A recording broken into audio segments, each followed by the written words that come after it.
Excuse me, Coach. What are your thoughts on the Qs?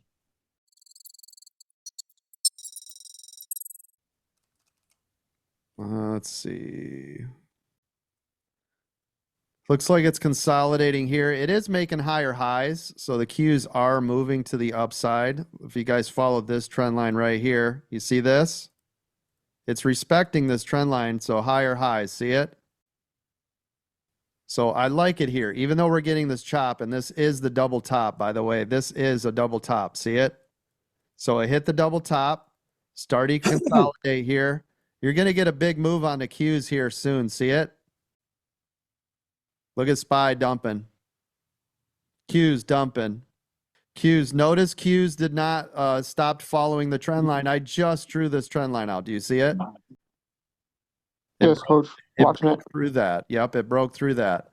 SPY lights out. Qs pulled back heavy. We saw this, by the way. Didn't I just say Qs are going to make a big move? Didn't I just say that? I said, watch, Qs are going to make a big move here in a minute. Didn't I say that? You did.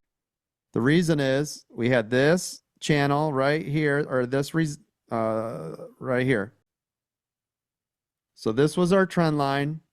This was a consolidation area. We didn't have much more to go. It was going to be pop or drop. But as soon as it broke the trend line, lights out, right? Gone.